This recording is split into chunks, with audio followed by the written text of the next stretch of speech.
Greetings, people of Earth. Welcome back. My name is Jax, and today we are talking about how underrated independence is.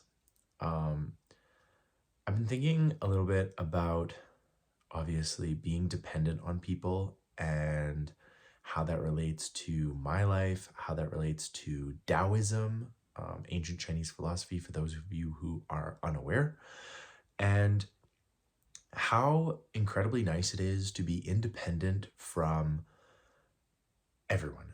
um, I think we come into this world being very dependent on a huge amount of people and factors in our world.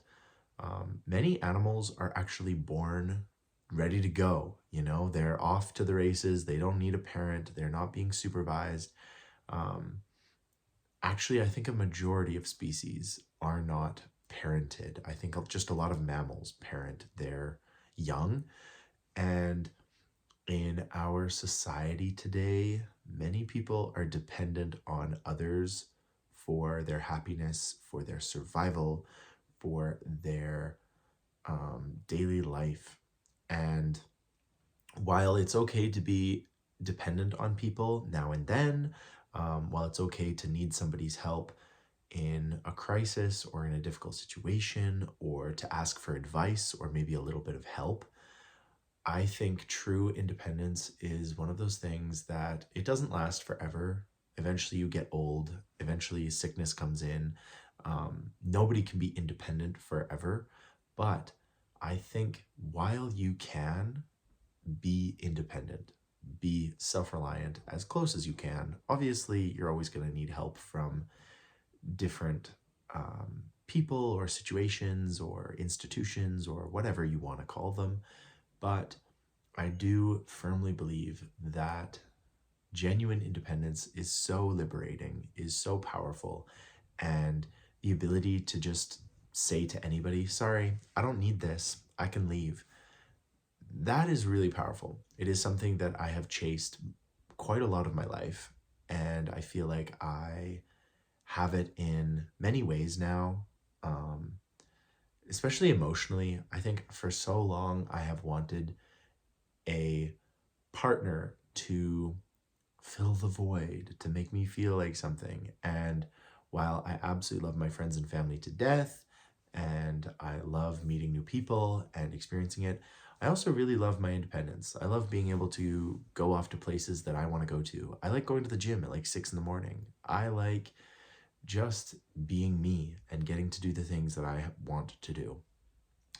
And I think we demonize independence quite a lot in this society, in this day and age. We're very quick to sort of say, oh, he's such a loser. He's by himself. Oh my gosh, that's so sad. And we're very quick to sort of demonize just the people who choose to be independent, the people who choose to be single, the people who choose to make decisions for their life and not necessarily have to worry about others. We're very quick to demonize those people. And I don't think that that is entirely fair. I think a lot of people look at the independence of others with a little bit of envy, maybe a little bit of misunderstanding. They don't quite understand what it feels like to be independent themselves. But I have to say, I truly enjoy it. And like I said before, this is not to discount um, the joy I get with being around other people, hanging out with other people, that kind of thing. But I really have appreciated being able to do my own thing recently. Foreign traveling, doing a lot of stuff by myself, learning by myself. I've always been sort of an independent learner, an independent person in general. And I don't know, I just think it's not a bad thing. I remember a while ago, I talked about coming out and coming out of the closet.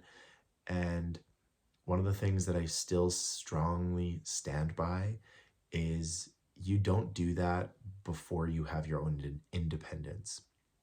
Being dependent on somebody means that you kind of have to be careful of that person's feelings, their perspective. You can't truly be yourself around them because you're having to be careful.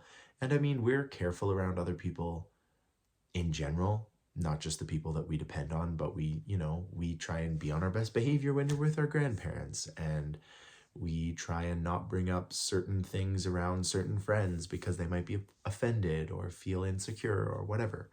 But that's quite different than being dependent on somebody and not being able to express opinions or things because you're worried about how they'll perceive you or how they think of you. And I think having that independence has been very powerful for me and for the people that I've seen become independent in the last, I don't know, few years. It's one of those things, especially from your parents, because that's usually the first time you break free and you become independent. And I have really good relationships with my parents, so I don't feel it as acutely as I've seen it through other friendships and through other interactions, even some like extended family. But having that independence has been really beneficial, not just for the person who gained independence, but also the person who um, basically was dependent on.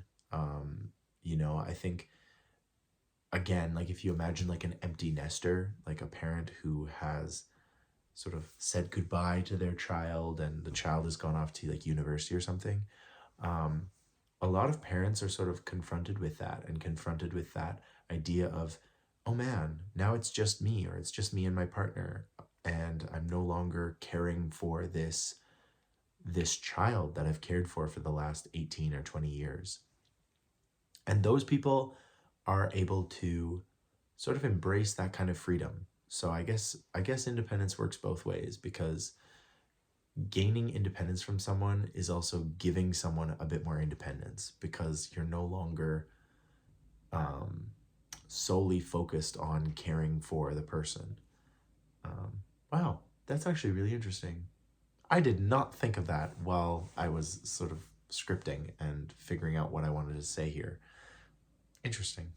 The joys of thought processes. Anyway, um, yeah, let me know your thoughts on this. The underrated ability of independence and why that is important, and how has it been impactful for you. So, lot to cover. Um, Thank you guys so much for hanging out. Welcome to the new year. And as always, I'll talk to you guys tomorrow.